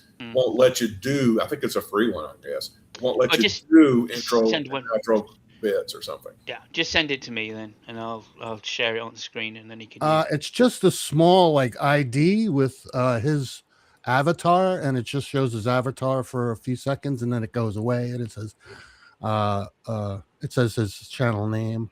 It's just a short. I have it. I could show it. Yeah, I remember it. Oh, you've seen it? Yeah. Oh, okay. So maybe he has used it. Oh, he has used it, but it just hasn't been using intros for a long time. Okay, well, all right. Well, we worked out how to do that, didn't we, yesterday? So I'll make you'll an use extra it. one. I'll make an outro as well. If you could do one for Sonata, SNATAT, Saturday Night at the Atheists. Yeah. Just How did you Saturday night and at the Atheists? So SNATA. Satan. Yeah. Hey, y'all message one another with this. We're doing a show. Yeah, well, somebody left. I don't know. Yeah, fair enough. Simon. We're talking. I appreciate it. Saturday night at the Atheist. Yeah, I'll do something. And maybe you could put Satan and then have it rearrange into Sasa. I'll figure something out. That'd be cool. I'll figure something out. I'm always experimenting. Yeah, great. I'll send it to you. Yeah, and then I can share it when we get in there next time, and you can run it. When I start it, I have to wait till I get out of here, though. I can always send it to him, and I will send it to him. But... Anyway, I incorporated something from you, Gio, in my intro video. Oh, you have? Yeah. I'm pretty sure it's in the intro video. It's towards the end. Like, obviously, I made some different stuff, but a part of what you had made seems like it's. I haven't seen it yet. I haven't seen it. Yeah, it's at the beginning of this video. It's on every intro. Well, that's great. That's terrific. Yeah. Thanks. Yeah. Good. Appreciate it, man. Good. So, should we pick out another fallacy which is common and dissect them and see who uses them? Sure. Let us. Why not? Should we do ad hominems, straw man? Yeah. Should we jump on this? Yeah, I think ad homs. Because there's two types of ad hom, isn't there? Sure. So, do you want to go through the philosophical ad hom? Because I'm always a little unsure about that. Okay. Well, I'll just give you the brief description that I have here, and we could pull something from an official if you like. But ad hominem, more personal attack, attacking the person, making the argument. Not that one. The other one, where you attack an ad hom against an argument. Let me see what you're talking about, Willis. Well, that's the philosophical one, isn't it?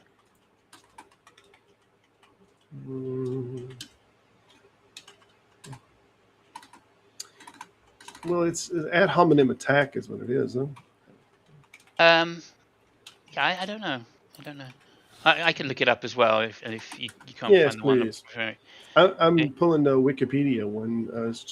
It's just listed as ad hominem from the Latin to the person, which is why I'm not sure about the one that you're talking about, because it is addressing the person rather than the argument.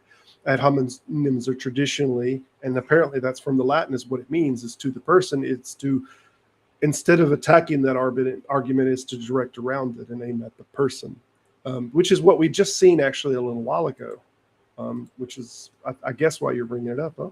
It is, yeah. Well, there's three. Are there like three types? There's abusive, circumstantial, and the tu quoque kind of? Tu quoque, yeah. The tu quoque is the most popular in that, I guess. Let me see. Yeah, an attempt to guilt show by association, abusive ad hominem. Right. And the argument from commitment.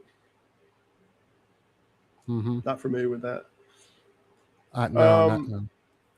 Circumstantial, maybe that's what you were referring to, Simos. Circumstantial ad hominem points out that someone is in circumstance, for instance, their job, wealth, property, or relations, such that they are disposed to make particular positions. It constitutes an attack on the basis of the source. Is that what you were referring to, or no? No, I was referring to something else.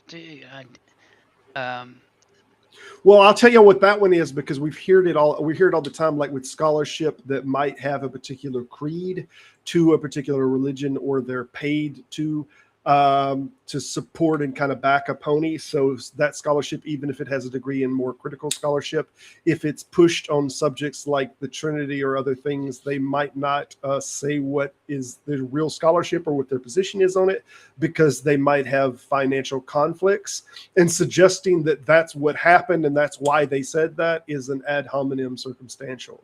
It is to suggest that because of the particular circumstances and particular investments that they have and who signs their check is why they are believed to have been circumventing what they actually believed was true, which could be true or not. We wouldn't know. It's not a good basis for an argument.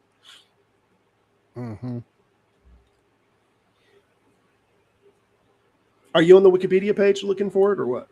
No, I'm not. I'm going to have to go somewhere else for it. Okay. I think I'm going to have to go to SEB. Yeah. Yeah, I'm curious what you're talking about. But how I traditionally use the term ad hominem is more so what we were seeing in the side chat over here is like this person is debased already. They don't have anything to do with what they want to say because they're not a Trump supporter, right? The idea that, oh, well, I would watch any of this person's videos. You know, they're not a Trump supporter. Like, what the hell? That's such a weird thing, as if that now has besmirched their opinion or even their professionalism about a particular subject because they are X. And you see this happen to Christians all the time. I see this one regularly happen from Christians and saw it yesterday to me whenever I mentioned a scholarship or the majority scholarship believes this on this particular interpretation and that's easily pullable. And I referenced them back to a Wikipedia page and they're like, but those aren't really Christian scholars. So this is a type of ad hominem that debases them and says their opinion isn't valuable because they don't toe the rhetorical line that I do and believe the things that I believe. Therefore, they dismiss them out of hand. Robin, what's happening? No, I come in. I've got some messages. I don't know, did Theo ask you this morning? He left a comment on one of my videos and said, can I use your door analogy in one of my videos? The one you... Oh, when I was talking... Oh, absolutely. I yeah, Theo would know.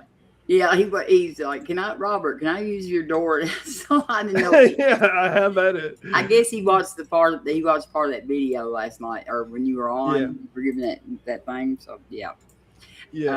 And he also said, this is why I come in. He also said there are people who randomly put words together, and people around them never say, "What the fuck are you talking about?" And that's exactly what I think about the people who are going, "Oh, he don't support Trump." Yeah. Hey, let me say bye to Scott then, because Scott's right. Bye, Scott. Bye, Scott. Thank you for being a true Scotsman. Yes. Later, Scott. I knew Scott and him were up to something because I'm in a group text with Mike and Scott and Austin and I think James Apperson, and they've been really busy texting each other back and forth. So I don't know. You came on, and you know what Anka said as soon as you came on? He said show got better. Oh, thank you, Anka. Well, isn't the ad hom like just in general, just like not addressing the argument and yeah, it's not addressing the argument at all. Yeah, that's the gist of it. Gio Sam, it's nice to finally meet you. I don't think I've ever been on a panel with you before. Oh, hey, nice to meet you too, Robin. Yeah, I'm not gonna put myself on camera right this minute. That's okay. Yeah. That's weird y'all haven't met, if I'm to be honest, because Gio's been around for a minute doing this, and I think so have you. Yeah, we talked in chat a lot, but I don't think I've ever been on a panel with you. Yeah. Well, enjoy. I don't know what to say. Yeah. Sorry. No, I think it's kind of like imitation is the greatest form of flattery. Like if somebody's using something that I've used as an example, fantastic. I figured. I would never hear somebody using that as an example and me be like, oh, they stole my shit. I would never. No, I'm like, hell yeah. Oh, I'd be flattered. Yeah, exactly. Yeah, Phil's pretty good too. I love Phil. Yeah, and I've mentioned some of the different arguments that I've heard from Phyllis Sober. Are we talking about Phyllis Sober? Yes, Phil Sober. Okay. Yeah, it was Phil Sober that I asked him. Yeah, for sure. I guess he was watching. He watched the first part of the video last night. Yeah, there he is, right there.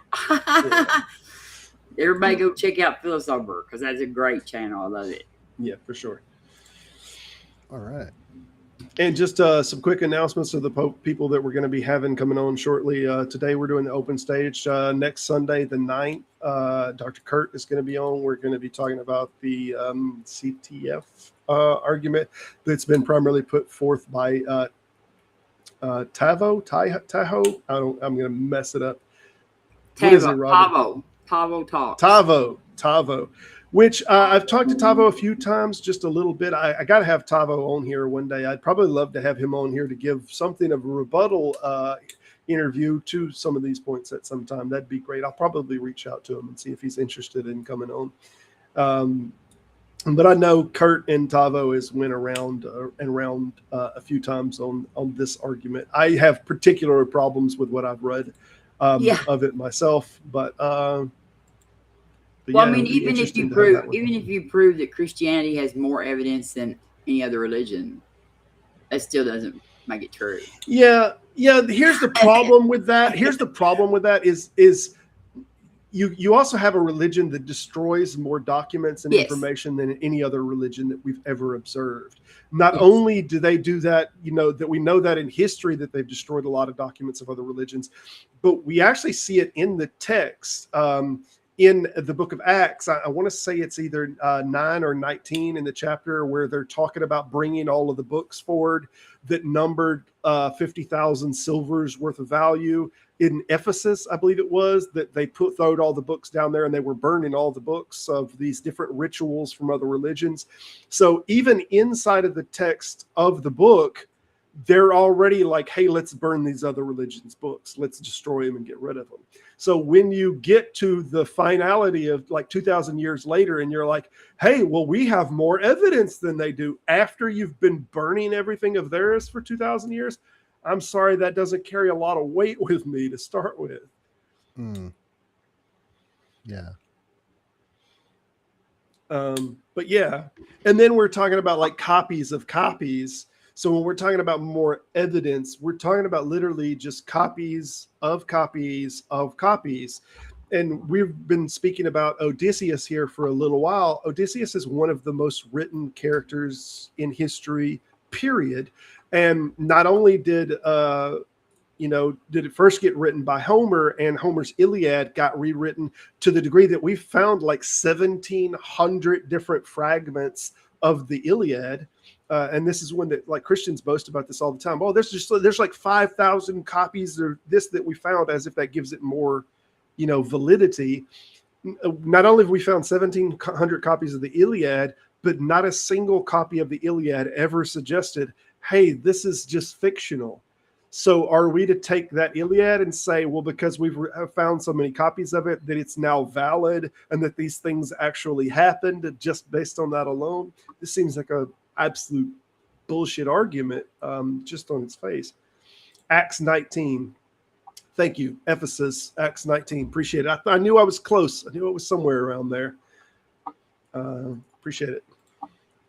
But yeah, these are books that they're like a different rituals. I don't remember if the Bible's, which versions say magic or something, but it's basically just a ritual for other religions that they do or say certain words inside of that, and they believe that certain things or blessings will happen. And even in Acts in chapter 19, they're bringing those together and they're like, hey, let's get rid of all these.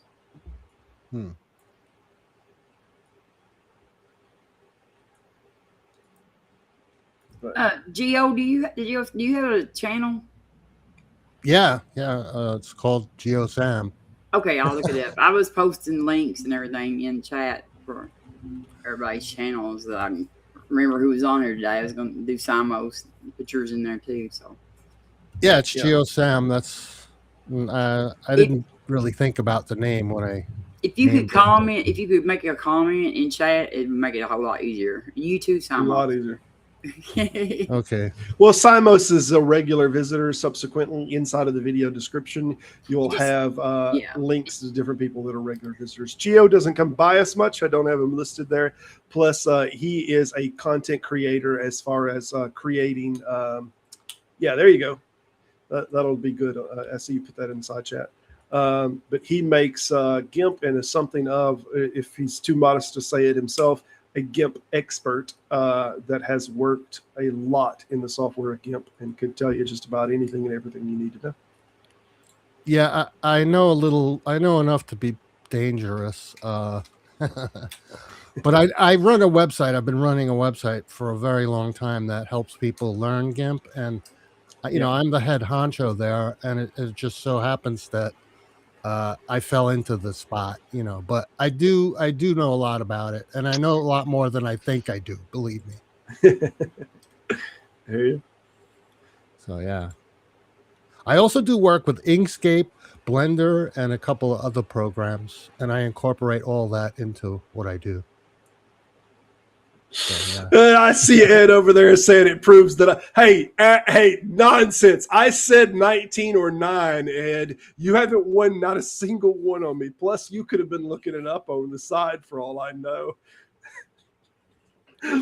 Plus, you preached for years. We should expect you to know more than I know on it, okay?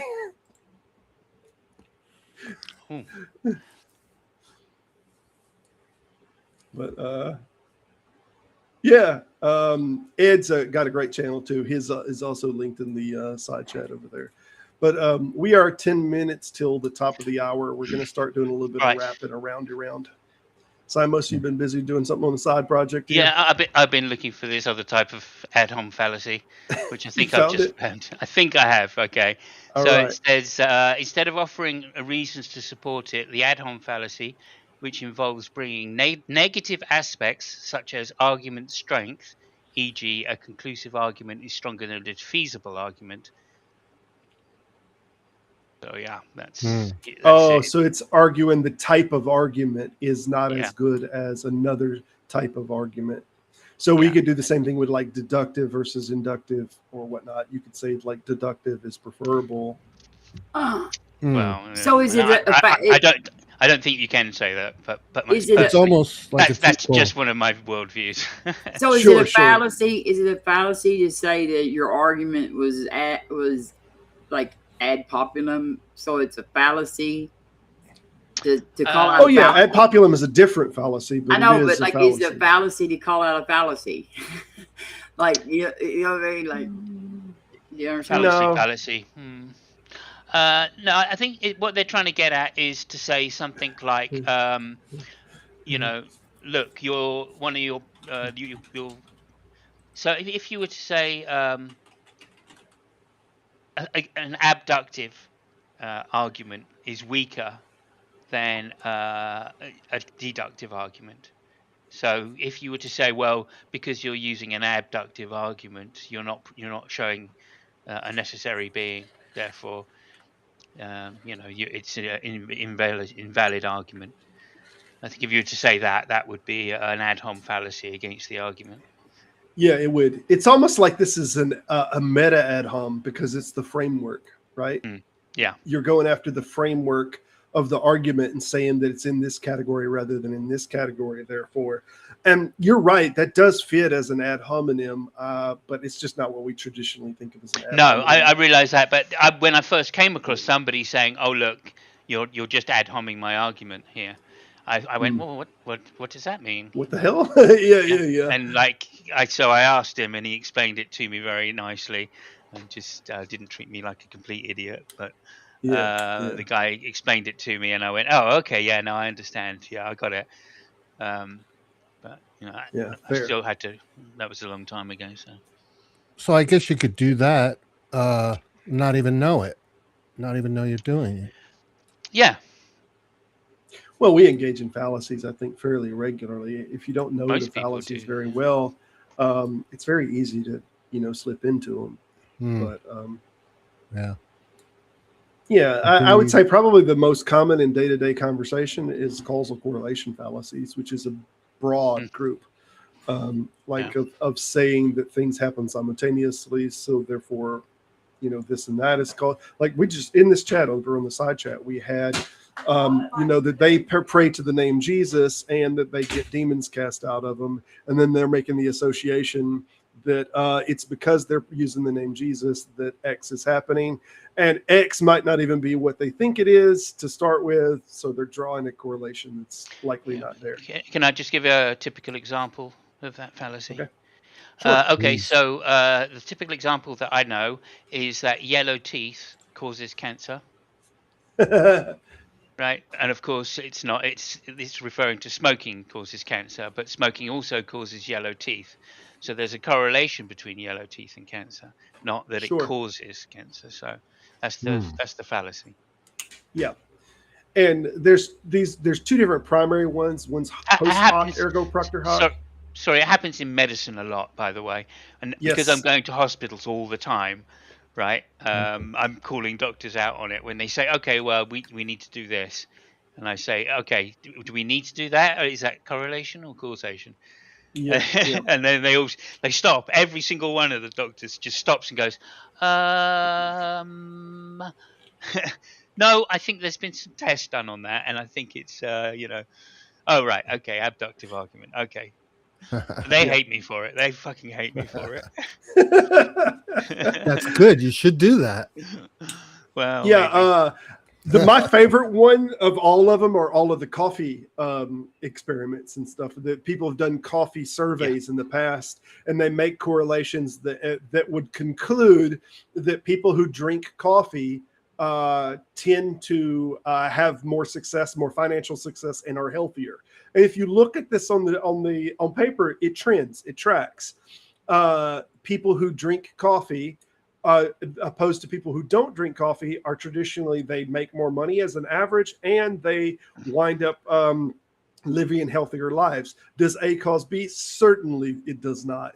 But waking up early in the morning, getting up at 5 or 6 o'clock in the morning, tends to mean that you're both more healthy, make more money, and it means that you also happen to drink more coffee. But it's B is causing A and C, not A is causing C. So this is a very common one that happens a lot in statistical data, that they'll see two correlations and they'll say, "Oh, this is causing that," and it's not. Well, is there a correlation between me getting old and me waking up earlier and earlier as I get older? Yes, there is. There is. Not one I care about. Yeah, it's your bladder's not as strong as it used to be. There you go. That's a pretty decent. Okay. But there was also the one I saw, which was if you go to an interview and if you take a hot cup of coffee in for the interviewer and you give him the cup of coffee, right, then you're more likely to get the job. And the reason is because if you're holding something hot in your hand, and they're drinking coffee, you're sparking endorphins and oxytocins to increase in the body, which is a bonding drug. So they're more likely to trust you. So you can think. Same thing with bank managers. If you go and ask a bank manager, take a cup of coffee in for him, and he'll give you the loan. More likely to. Yeah. Because you come across every more margin trustworthy. you can get. Yeah, I mean it's a small effect, but they did it on students, and it always worked on the students, of course. Is that the apple? You give an apple to your teacher, and no, I think I don't know if that one has the endorphin effect. They grade you a little better. No, that's cyanide. It's doing the opposite. There's probably something to correlating with a group, though, that they'll feel like more better. Like if you're going to the bank manager, for example, and you both identify as Christians, or you go to the same church, or you back the same football team. Yeah, I was just watching so-and-so. And like you'll have the same football team. There might be obviously more group correlation and more this ideal of in-grouping might take place. But. Yeah, and also you're around a lot of people which are thinking the same thing, So it's very easy to fall in with the chants, and then the chants themselves are going to have some psychological interest. I saw a really interesting video today on Stonehenge, and somebody had put all the Stonehenge data into Grok, and Grok had started making all of these unusual connections. And one of the connections it made that nobody had thought of was that Stonehenge had this really weird effect where it was giving acoustics inside the circle where particular stones were. So if you stood by the blue stones, right, which are a small set of stones inside the circle, then those were nodes where the Saracen stones replicated or reflected sound waves into that particular position at a certain frequency, which then caused a psychological reaction of, like, mysticism, almost confusion, etc. Some stuff like this. I think this is what it was saying, and I thought, that's an interesting thing. Okay, to be going on with, right? Because like every year I used to go to Stonehenge for the festival. This is back in the 80s, when you could still get to the stones and stuff, and they weren't tied off. You could just walk up to the stones, and we used to have bands playing there and all this stuff, and then the druids would turn up and do their mysticism at sunrise and all this stuff. Really good time had by all, till the police started turning up to beat everybody up. But anyway, before then, fantastic. The Hells Angels used to turn up with free drugs for everybody. And it was a really great time. But I always want, people would just like crowd into the stones, and everybody would start chanting and doing all of this mystical stuff and having a good laugh. You know what I mean? And I always did feel something when I was in there, of course. And I just thought, yeah, that's because I'm just really stoned, and I'm really into like the vibe of what's going on, and the druids. We know the druids are here now, and all this kind of stuff. So it's great, isn't it? Like we're all pagan and like living like the same way that British people lived 3,000 years ago or whatever type of thing. Really imbibing in it. And maybe there was a little more to it. Maybe it's because everybody was in the stones chanting. Let's do a wrap. I'm gonna have to wrap it up. Okay. Everybody, go around and introduce yourself. I'm sure y'all know Robin, but I'll let her introduce herself. Well, I'll leave it there. Everybody, go to Stonehenge if you can. It's well worth the trip. Don't pay though. I mean, it's so expensive now. Oh my god, I can't believe it was free. We used to sit on the stones as well. You could just put a rope over it and climb up. Fucking brilliant. Anyway, can't do that anymore. Yeah. So anyway, go to Stonehenge. Go to Stonehenge. That's the message of the day. Let me just say it in Spinal Tap. Stonehenge. All right, Robin. Well, thanks for having me. Thanks for having me on, Appreciate Robert. And it's good to meet you, Robin, too, for the first time. And I know, and I do full branding work. If you need anything to do with your branding, I can even create branding if you don't have branding. And I do all that kind of stuff: intros, outros, GIFs, animated GIFs, static images, you name it. So there you go. And I don't play favorites. I'll help anyone who contacts me. So there you go. Good. Yeah. Thanks Y'all again, check out Robin. GeoSam. Yeah. Appreciate it, man. Talk to you later. All right. Robin. Yeah. I'm hopefully got several good debates coming up with Mark Reed and Brody, and I have Objective Ethics and Tavo too coming up. So okay. And I've been I finally had a panel again last night, but yep. Yeah, that should be good. I got to get a hold of Tavo. I told him that I'm going to invite him on the show eventually, and I just have not yet reached out to him, but I definitely would like to have him on. Yeah, I just haven't got the date set up on that. And everybody on Mondays, everybody show up over at Simosis and watch the. Is there a rate? Are you having a show this week? Is he not He's there? going to do his just a second. But No. y'all check out Robin. Robin Webster. She has link is in the video description. Also, that she's a regular guest. Yeah, I think and everybody has knows me. done a fair amount of promoting me, and I'm very appreciative. So thank you, Yes. Robin.